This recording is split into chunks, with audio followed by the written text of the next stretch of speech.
ಪಕ್ಷ ಯಾವಾಗಲೂ ಕೂಡ ಬಡವರು, ದಲಿತರು, ಹಿಂದುಳಿದವರು, ಅಲ್ಪಸಂಖ್ಯಾತರು, ರೈತರು, ಮಹಿಳೆಯರು ಇವ್ರ ಪರವಾಗಿರ್ತಕ್ಕಂಥ ಪಕ್ಷ. ಸಂವಿಧಾನದಲ್ಲಿ ಅಪಾರವಾದಂಥ ನಂಬಿಕೆ ಇಟ್ಟುಕೊಂಡು ಸಂವಿಧಾನದ ರೀತಿಯ ಕೆಲಸ ಮಾಡ್ತಕ್ಕಂಥ ಪಕ್ಷ. ಯಾರೇ ಅಧಿಕಾರಕ್ಕೆ ಬಂದರೂ ಕೂಡ ಸಂವಿಧಾನದ ರೀತಿ ಕೆಲಸ ಮಾಡಬೇಕು, ಸಂವಿಧಾನದ ಧ್ಯೇಯೋದ್ದೇಶಗಳನ್ನು ಜಾರಿ ಮಾಡಬೇಕಂತ ಕೆಲಸಗಳು.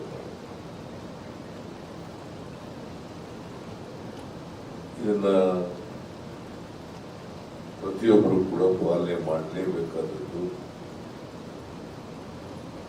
ಕರ್ತವ್ಯ. ಶ್ರೀಮತಿ ಇಂದಿರಾ ಗಾಂಧಿಯವರು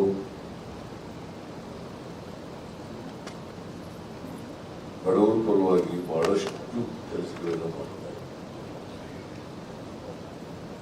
ಈಗಾಗಲೇ ಪ್ರಸ್ತಾಪ ಮಾಡದಂತೆ ಭೂ ಸುಧಾರಣಾ ಕಾಯ್ದೆ, ಗರೀಬಿ ಹಟಾವೋ ಕಾರ್ಯಕ್ರಮ, ಬ್ಯಾಂಕುಗಳ ರಾಷ್ಟ್ರೀಕರಣ, ರಾಜಧನ ರದ್ದತಿ, ಇವುಗಳ ಮೂಲಕ ಅದರ ಫಲಗಳು ಸಾಮಾನ್ಯ ಜನರಿಗೆ ಸಿಗಬೇಕು, ಬಡವರಿಗೆ ತಲುಪಬೇಕು.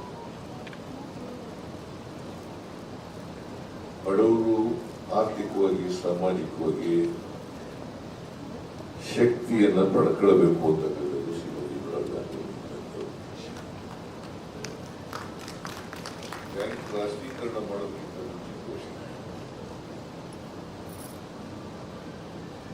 ಬಡವರಿಗೆ ಬ್ಯಾಂಕ್ಗಳ ಹೆಚ್ಚಿನ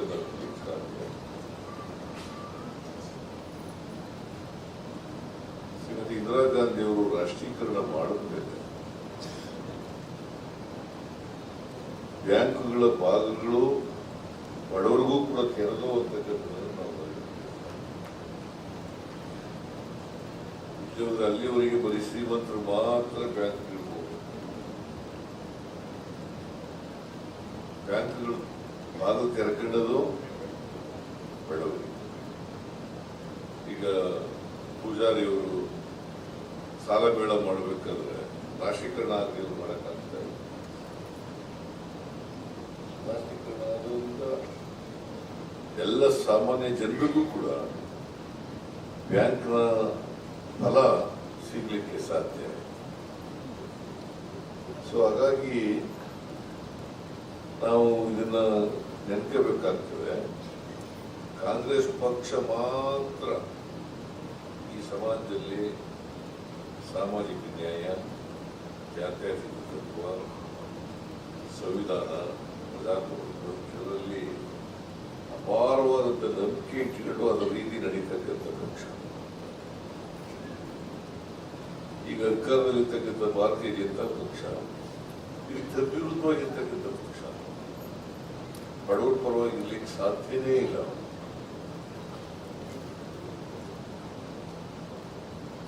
ಸಾಮಾಜಿಕ ನ್ಯಾಯ ಪರವಾಗಿ ಇರ್ಲಿಕ್ಕೆ ಸಾಧ್ಯನೇ ಇಲ್ಲ.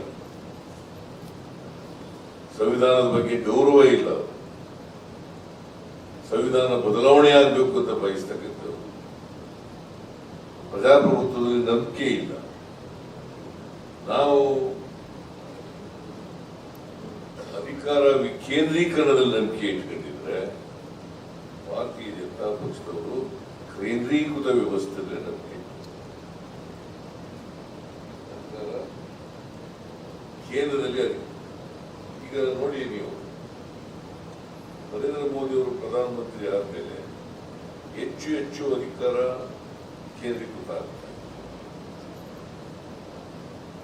ಆರ್ಥಿಕ ಅಧಿಕಾರಿಗಳು ಕೇಂದ್ರೀಕೃತ ಆಗ್ತಾರೆ. ಇವತ್ತೇನಾದರೂ ಶ್ರೀಮತಿ ಇಂದಿರಾ ಗಾಂಧಿಯವರು, ನೆಹರೂರವರು ರಾಜೀವ್ ಗಾಂಧಿ ಅವರು ಇಲ್ಲೇ ಹೋಗಿದ್ರೆ ಈ ದೇಶದಲ್ಲಿ ಅಧಿಕಾರ ಕೇಂದ್ರೀಕರಣವಾಗಿ ಉಳ್ಕೊಳ್ಳಲಿಕ್ಕೆ ಸಾಧ್ಯ ಆಯ್ತು. ನೆಹರೂರವರು ಪ್ರಾರಂಭ ಮಾಡಿದ್ರು ಅಧಿಕಾರ ವಿಕೇಂದ್ರೀಕರಣ. ಮಹಾತ್ಮ ಗಾಂಧೀಜಿಯವರು ಹೇಳಿದ್ರು ಈ ದೇಶದಲ್ಲಿ ಗ್ರಾಮ ಸ್ವರಾಜ್ಯ ಆಗಬೇಕು. ಅಧಿಕಾರ ಯಾವಾಗಲೂ ಕೂಡ ಹಳ್ಳಿಗಳಿಂದ ದಿಲ್ಲಿಗೆ ಹೋಗ್ಬೇಕು ಹೊರತು ದಿಲ್ಲಿಯಿಂದ ಹಳ್ಳಿಗಳಿಗೆ ಬರಬಾರ್ದು. ಇದರಲ್ಲಿ ನಂಬಿಕೆ ಇಟ್ಕೊಂಡಿದ್ದರು. ಮತ್ತೆ ಅಧಿಕಾರ ಎಲ್ರಿಗೂ ಹಂಚಿಕೆ ಆಗ್ತದೆ. ಇವತ್ತು ಮಹಿಳೆಯರಲ್ಲಿ ಬಹಳ ಜನ ಇದ್ದೀರಿ, ನಿಮಗೆ ಮೀಸಲಾತಿ ಕೊಟ್ಟವರೇ ಕಾಂಗ್ರೆಸ್.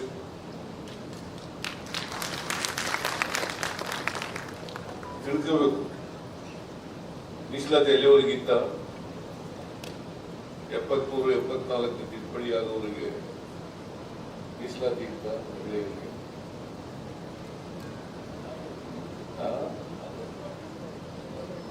ಕಾಂಗ್ರೆಸ್ ಪಾರ್ಟಿ ರಾಜೀವ್ ಗಾಂಧಿ ಅವರು ಪ್ರಧಾನಮಂತ್ರಿ ಆಗಿರುವಾಗ ಸಂವಿಧಾನಕ್ಕೆ ತಿದ್ದುಪಡಿ ಮಾಡಿ 73ನೇ ತಿದ್ದುಪಡಿ ಮೂಲಕ ನಗರ ಪಟ್ಟಣ ಪಂಚಾಯಿತಿಗಳು,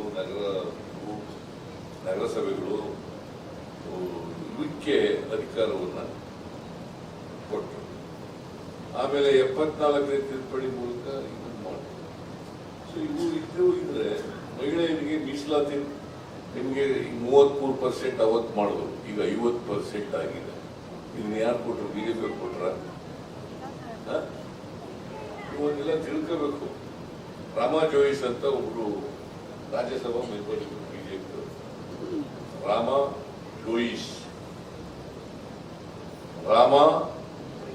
ಜೋಯಿಸ್ ಅವರು ಇದ್ರು.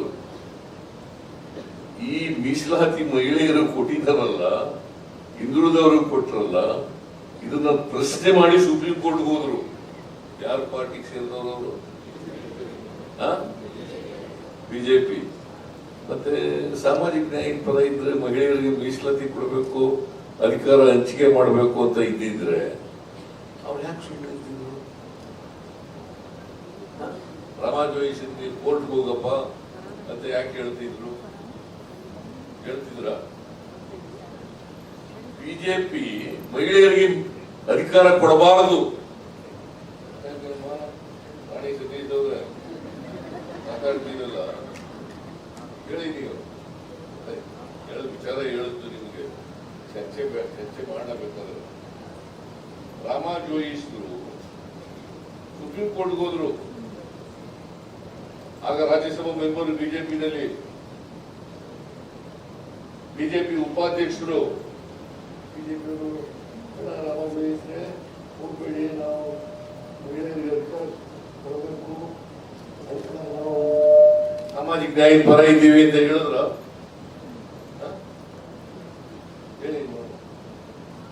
ಹೇಳಲೇ ಇಲ್ಲ. ಹೇಳಮ್ಮ ಸುಮ್ನೆ ನೀವು.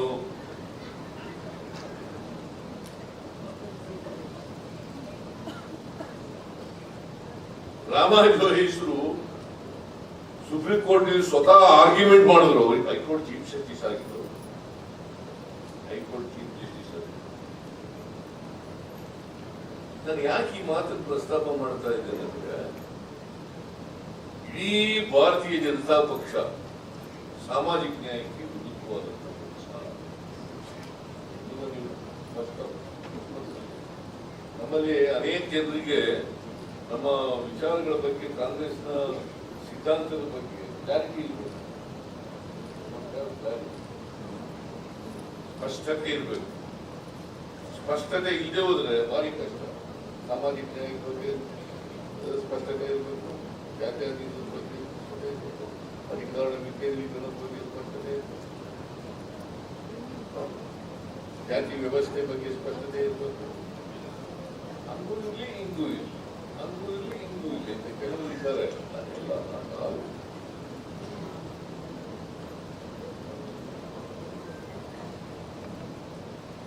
ಅದಕ್ಕೆ we must have clarity as far as Congress ideology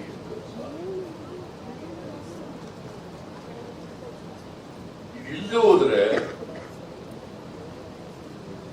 Congress ಪಕ್ಷ ಕಾಂಗ್ರೆಸ್ ಸಿದ್ಧಾಂತವನ್ನು ಬೆಳೆಸಲಿಕ್ಕೆ ಸಾಧ್ಯ ಆಗಲ್ಲ.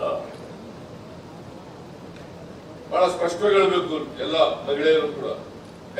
ಬಿಜೆಪಿ ಅವರಿಗೆ ನೀವು ಮಹಿಳೆಯರಿಗೆ ವಿರುದ್ಧ ಇದ್ದೀರಿ ಅಂತ ಹೇಳೋದು ಹೇಳೋದೇ ಇಲ್ಲ. ನೀವು ಹೇಳ್ಬೇಕಮ್ಮ ಬಿಜೆಪಿ ಅವರಿಗೆ, ನೀವು ಮಹಿಳಾ ವಿರೋಧಿಗಳು, ಬಡವರ ವಿರೋಧಿಗಳು. ಈಗ ನಾವು ಕೇಂದ್ರ ಸರ್ಕಾರದಲ್ಲಿ ಮನಮೋಹನ್ ಸಿಂಗ್ ಅವರು ಇರುವಾಗ ₹3 ಅಕ್ಕಿ ಕೊಡ್ತಕ್ಕಂಥ ಕಾರ್ಯಕ್ರಮ ತಗೊಂಡು ಸೆಕ್ಯೂರಿಟಿ ಆಕ್ಟ್ ತಗೊಂಡ್ಬಂದವ್ರು ಯಾರು? ಏನೀಗ ಭಾರಿ ಭಾಷಣ ಹೊಡೆದದೇ ಹೊಡೆದದ್ದು ಬಿಜೆಪಿ. ಸೆಕ್ಯೂರಿಟಿ ಆಕ್ಟ್ ತಂದವ್ರು ಯಾರು? ಕರ್ನಾಟಕದಲ್ಲಿ 2013 ನಾವು ಅಧಿಕಾರಕ್ಕೆ ಬಂದಾಗ ₹1 ಅಕ್ಕಿ ಕೊಟ್ಟವ್ರು ಯಾರು? ಆಮೇಲೆ ಫ್ರೀಯಾಗಿ ಅಕ್ಕಿ ಮಾಡಿದವ್ರು ಯಾರು? 7 kg ಅಕ್ಕಿ ಕೊಟ್ಟವ್ರು ಯಾರು?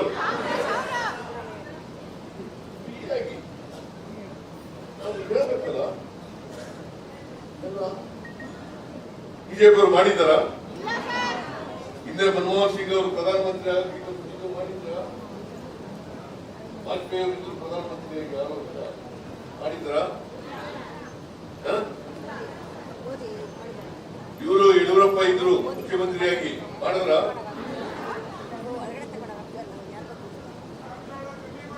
7 kg ಅಕ್ಕಿ ಕೊಡ್ತಾ ಇದ್ದದನ್ನ 5 kg ಮಾಡಿದ್ರು. ನೇರವಾಗಿ ಹೇಳ್ಬೇಕ ಬೇಡ? ನಾವು ಬಡವರು ವಿರುದ್ಧ ಇದ್ದೀವ? ನಾವು ಬಡವರ ಪರವಾಗಿರ್ತಕ್ಕಂಥವ್ರು ಕಾಂಗ್ರೆಸ್ ಪಕ್ಷ, ನಾಟ್ ಬಿಜೆಪಿ.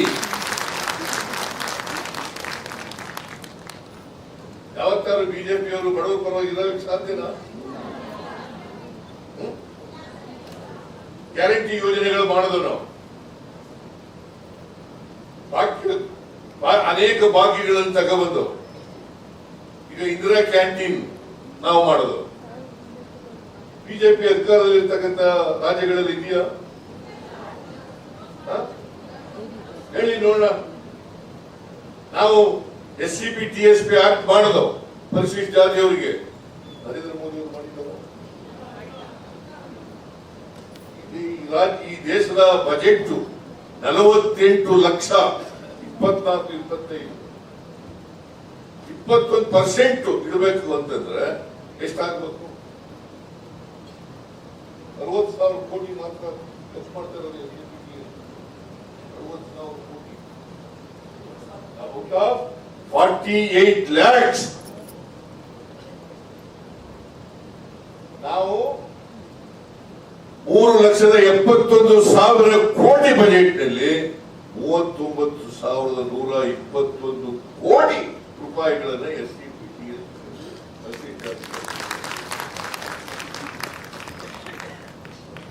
ಗೃಹಲಕ್ಷ್ಮಿ ಎಷ್ಟು ಖರ್ಚು ಮಾಡ್ತಾ ಇದೀವಿ ಅಂತ?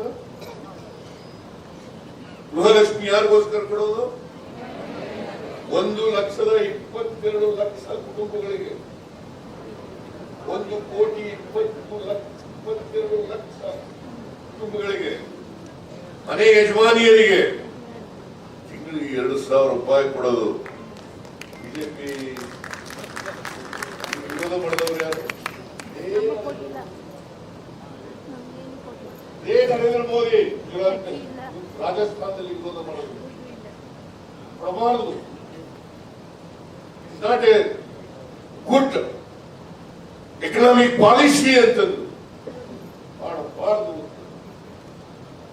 ಎಷ್ಟು ನಾವು ಖರ್ಚು ಮಾಡೋದು ವರ್ಷಕ್ಕೆ ಗೃಹಲಕ್ಷ್ಮಿ ಯೋಜನೆಗೆ? 32,000 ಕೋಟಿ. ಹೇಳಿ ನೋಡೋಣ ಯಾವ ರಾಜ್ಯಕ್ಕೆ ಖರ್ಚು ಮಾಡ್ತಾ ಇದ್ದಾರೆ? 32,000 ಕೋಟಿ ಗೃಹಲಕ್ಷ್ಮಿ ಯೋಜನೆಗೆ ಖರ್ಚು ಮಾಡ್ತಾ ಇದ್ದಾರೆ. ಒಟ್ಟು ಗ್ಯಾರಂಟಿ ಯೋಜನೆಗೆ ನಾವು ಖರ್ಚು ಮಾಡ್ತಾ ಇರ್ತಕ್ಕಂಥದ್ದು 56,000 ಕೋಟಿ. ಹೇಳ್ಬೇಕಲ್ವಾ? ನಾವು ಏನಾದ್ರೂ ಬಡವರ ಪರವಾಗಿರ್ತಕ್ಕಂಥದ್ದು ಕಾಂಗ್ರೆಸ್ ಪಕ್ಷ ಮಾತ್ರ, ಸಾಮಾಜಿಕ ನ್ಯಾಯ ಪರವಾಗಿರ್ತಕ್ಕಂಥದ್ದು ಕಾಂಗ್ರೆಸ್ ಪಕ್ಷ ಮಾತ್ರ, ಜಾತ್ಯತೀತ ತತ್ವದ ಪರವಾಗಿರ್ತಕ್ಕಂಥದ್ದು ಕಾಂಗ್ರೆಸ್ ಪಕ್ಷ ಮಾತ್ರ, ಪ್ರಜಾಪ್ರಭುತ್ವದಲ್ಲಿ ನಂಬಿಕೆ ಇಟ್ಕೊಂಡಿರ್ತಕ್ಕಂಥದ್ದು ಕಾಂಗ್ರೆಸ್ ಪಕ್ಷ ಮಾತ್ರ, ಸಂವಿಧಾನಕ್ಕೆ ಗೌರವ ಕೊಟ್ಟು ಅದರಂತೆ ನಡ್ಕೊಳ್ತಾ ಇರ್ತಕ್ಕಂಥದ್ದು ಕಾಂಗ್ರೆಸ್ ಪಕ್ಷ ಮಾತ್ರ ಅಲ್ವಾ? ಈ ದೇಶದ ಐಕ್ಯತೆಗೆ, ಸಾರ್ವಭೌಮತೆಗೆ ಪ್ರಾಣ ಕೊಟ್ಟವರು ಯಾರು? ಇಂದಿರಾ ಗಾಂಧಿ, ರಾಜೀವ್ ಗಾಂಧಿ. ದೇಶದ ಸ್ವಾತಂತ್ರ್ಯಕ್ಕೋಸ್ಕರ ಯಾರು ಸತ್ತೋದ್ರ? ಹೇಳಿ ನೋಡೋಣ, ಯಾರು ಸತ್ತಿದಾರ? ಈ ದೇಶಭಕ್ತಿ ಬಗ್ಗೆ ಬಹಳ ಮಾತಾಡೋದು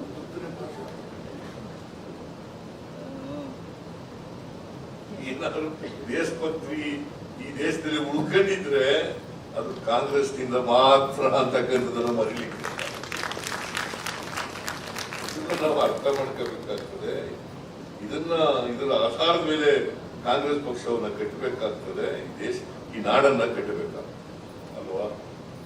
ಶ್ರೀಮತಿ ಇಂದಿರಾ ಗಾಂಧಿ ಅವರು ಪ್ರಾಣ ಕಳ್ಕೊಂಡ್ರೆ ಯಾಕೆ ಕಟ್ಟರು? ಅವರ ಸೆಕ್ಯೂರಿಟಿ ಅವರೇ ಸೂಚನೆ ಹೊಡೆದಾಕ್ಬಿಟ್ರ?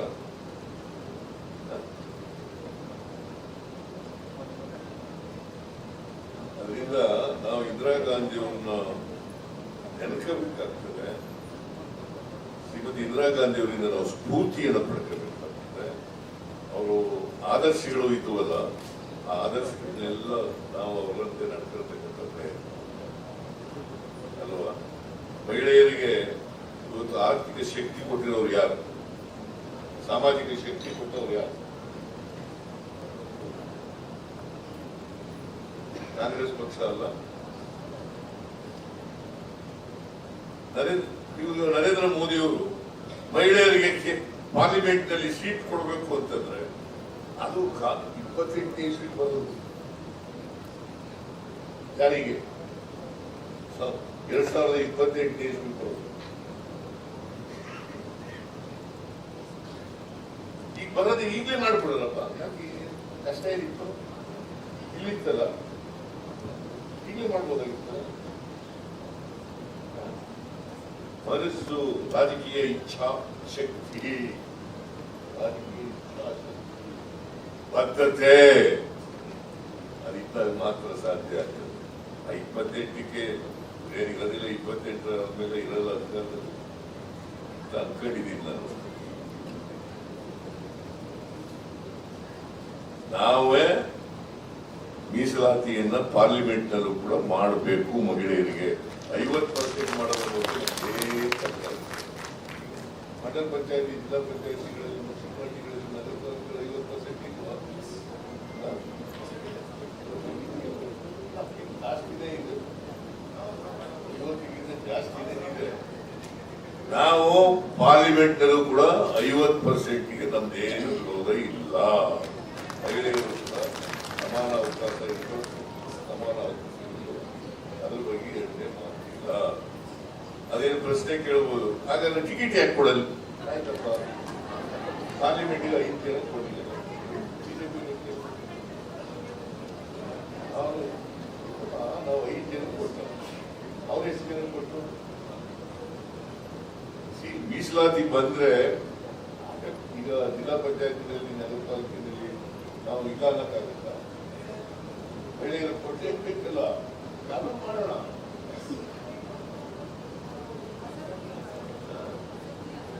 ಅಸೆಂಬ್ಲಿಗಳೇ ಮಾಡೋಣ, ಅಸೆಂಬ್ಲಿಗೂ ಆಗ್ಬೋದು. ಅದು ನಮ್ದೇ ತಕರಾರಿಲ್ಲ. ನಿಮಗೆ 50%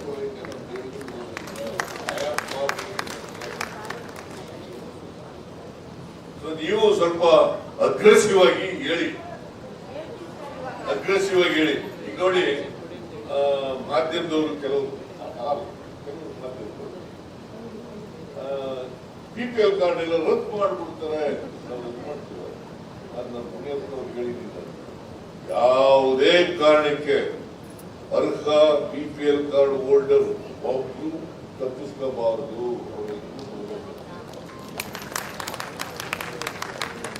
ಒಂದು ವೇಳೆ ಒಬ್ರು ಇಬ್ರು ಅನರ್ಹರು ಸೇರ್ಕೊಂಡ್ರು ಪರವಾಗಿಲ್ಲ, ಅರ್ಹರು ಮಾತ್ರ ಹೊರಗಡೆ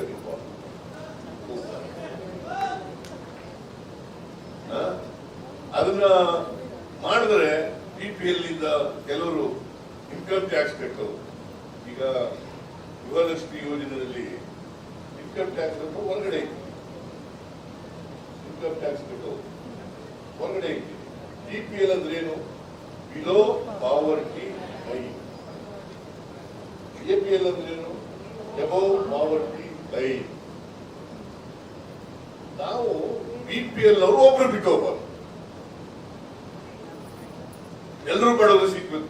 ಹೋಗಿ ಹಿಡಿಯೋದು ಇವರೇ. ನಮ್ಗೆ BPL ಕಾರ್ಡ್ ಕೊಟ್ಟಿದ್ರು, ನಿಲ್ಸ್ಬಿಟ್ಟಿದ್ದಾರೆ, ರದ್ದು ಮಾಡ್ಬಿಟ್ಟಿದ್ದಾರೆ. ನಾನು ಹೇಳ್ತೀನಿ ಮುನಿಯಪ್ಪನವ್ರೆ, ಯಾವ ಕಾರಣಕ್ಕೂ ಒಬ್ಬರೇ ಒಬ್ರು BPL ಕಾರ್ಡ್ನವರು ಬಿಟ್ಟು ಹೋಗ್ಬಾರ್ದು. ಬಡತನದ ರೇಖೆಯಿಂದ ಕೆಳಗಡೆ ಇರ್ತಕ್ಕಂಥವ್ರು ಯಾರನ್ನು ತಪ್ಪಿಸ್ಬೇಡಿ. ಯಾರು ಇನ್ಕಮ್ ಟ್ಯಾಕ್ಸ್ ಕಟ್ತಾರೆ, ಶ್ರೀಮಂತರಿದ್ದಾರೆ, ಯಾರಿಗೆ ಸರ್ಕಾರಿ ನೌಕರರಾಗಿದ್ದಾರೆ ಅಂತವರು ಅವರು ಅನರ್ಹರಲ್ಲ, ಅನರ್ಹರು. ನಾವು APL ಕೊಡಿ, APLಗೂ ಕೆಲವು ಸವಲತ್ತುಗಳಿದ್ದಾವೆ, APL ಕೊಡಿ. ಆದ್ರೆ BPL ಅವರು ಮಾತ್ರ ಬಿಡಕೂಡುದು. ಒಬ್ರು ಇಬ್ರು APL ಅವರು BPL ಕೆಳಗಡೆ ಇದ್ರು ಪರವಾಗಿಲ್ಲ, ಆದ್ರೆ BPL ಅವರು ಮಾತ್ರ ಒಬ್ರು ಬಿಟ್ಟು ಹೋಗಬಾರದು. ಒಂದು ವೇಳೆ ನಾನು ಹೇಳ್ತೀನಿ, ಯಾರಾದ್ರೂ BPL ನವರು ಇದ್ರೆ ಅವರು ಮತ್ತೆ ಅರ್ಜಿ ಕೊಟ್ರೆ ಅದನ್ನ ನಾವು ಕನ್ಸಿಡರ್ ಮಾಡಿ ಅವ್ರನ್ನ BPL ಕೊಡ್ಲಿಕ್ಕೆ ಅರ್ಜಿ ಕೊಡ್ತೀವಿ.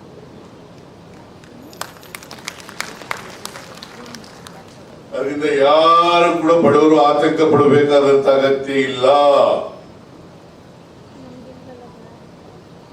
ನಾವು ಬಡವರ ಪರವಾಗಿರ್ತಕ್ಕಂಥ ಪಕ್ಷ, ಬಡವರಿಗೆ ನ್ಯಾಯ ಕೊಡಬೇಕು ಅಂತಕ್ಕಂಥ ಪಕ್ಷ, ಬಡವರಿಗೆ ಅವಕಾಶಗಳನ್ನು ಕೊಡಬೇಕು ಅಂತಕ್ಕಂಥ ಪಕ್ಷ. ಕಾಂಗ್ರೆಸ್ BJPಯಿಂದ ಪಾಠ ಕಲಿಬೇಕಾದಂತ ಅಗತ್ಯ ಇಲ್ಲ. ಅವ್ರು ಯಾವತ್ತೂ ಕೂಡ ಶ್ರೀಮಂತರ ಪರವಾಗಿರ್ತಕ್ಕಂಥವ್ರು, ಮೇಲ್ಜಾತಿಯವ್ರ ಪರವಾಗಿರ್ತಕ್ಕಂಥವ್ರು. ನೀವು ನೋಡಿ, 1925ನೇ ಇಸ್ವಿಯಲ್ಲಿ RSS ಪ್ರಾರಂಭ ಆಯಿತು. ಅವತ್ತಿಂದ ಇವತ್ತು ಯಾವತ್ತಾರು ಬಡವರ ಪರವಾಗಿ ಮಾತಾಡಿದ್ದಾರೆ, ಯಾವತ್ತಾರು ಮೀಸಲಾತಿ ಪರ ಮಾತಾಡಿದ್ದಾರೆ, ಯಾವತ್ತಾರು ಸಂವಿಧಾನ ಪರ ಮಾತಾಡಿದ್ದಾರೆ, ಯಾವತ್ತಾರು ಪ್ರಜಾಪ್ರಭುತ್ವದ ಪರ ಮಾತಾಡಿದ್ದಾರೆ. ಹೇಳಿ ನೋಡ. ಇಷ್ಟು ಹೇಳಿ ಶ್ರೀಮತಿ ಇಂದಿರಾ ಗಾಂಧಿ ಅವರ ದೇಶದ ಐಕ್ಯತೆಗೋಸ್ಕರ ಪ್ರಾಣವನ್ನೇ ತ್ಯಾಗ ಮಾಡಿದ್ರು. ಅವರ ಬದುಕು ನಮ್ಮೆಲ್ಲರಿಗೂ ಕೂಡ ಆದರ್ಶ ಅಂತಕ್ಕಂಥ ಮಾತುಗಳನ್ನು ಈ ಸಂದರ್ಭದಲ್ಲಿ ಹೇಳಲಿಕ್ಕೆ ಬಯಸ್ತೇನೆ. ಶ್ರೀಮತಿ ಇಂದಿರಾ ಗಾಂಧಿಯವರು ಬಹಳ ದೀರ್ಘಕಾಲ, ನೆಹರೂರವರು ಬಿಟ್ಟರೆ ಬಹಳ ದೀರ್ಘಕಾಲ ಈ ದೇಶದ ಪ್ರಧಾನಮಂತ್ರಿ.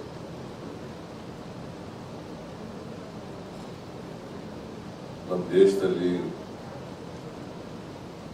ಮಹಿಳೆ ಪ್ರಧಾನಮಂತ್ರಿ ಆದದ್ದು ಇವರೇ. ಆದರೆ ಕೆಚ್ಚೆದೆಯಿಂದ ದೇಶವನ್ನು ಆಳದರು ಅಂತಕ್ಕಂಥ ನಾವು ಮರೆಯಲಿಕ್ಕೆ ಸಾಧ್ಯ. ಕಾಂಗ್ರೆಸ್ ಪಕ್ಷ ಯಾವಾಗಲೂ ಕೂಡ ಬಡವರು, ದಲಿತರು, ಹಿಂದುಳಿದವರು, ಅಲ್ಪಸಂಖ್ಯಾತರು, ರೈತರು, ಮಹಿಳೆಯರು ಇವ್ರ ಪರವಾಗಿರ್ತಕ್ಕಂಥ ಪಕ್ಷ. ಸಂವಿಧಾನದಲ್ಲಿ ಅಪಾರವಾದಂಥ ನಂಬಿಕೆ ಇಟ್ಟುಕೊಂಡು ಸಂವಿಧಾನದ ರೀತಿಯ ಕೆಲಸ ಮಾಡ್ತಕ್ಕಂಥ ಪಕ್ಷ. ಯಾರೇ ಅಧಿಕಾರಕ್ಕೆ ಬಂದರೂ ಕೂಡ ಸಂವಿಧಾನದ ರೀತಿಯ ಕೆಲಸ ಮಾಡಬೇಕು, ಸಂವಿಧಾನದ ಧ್ಯೇಯೋದ್ದೇಶಗಳನ್ನು ಜಾರಿ ಮಾಡಬೇಕಂತ ಕೆಲಸಗಳು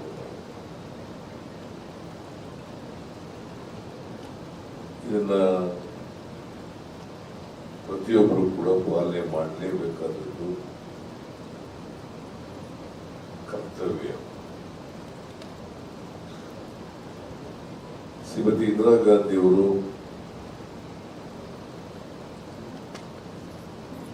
ಬಡವರ ಪರವಾಗಿ ಬಹಳಷ್ಟು ಕೆಲಸಗಳನ್ನು ಮಾಡಿದ್ದಾರೆ. ಈಗಾಗಲೇ ಪ್ರಸ್ತಾಪ ಮಾಡಿದಂತೆ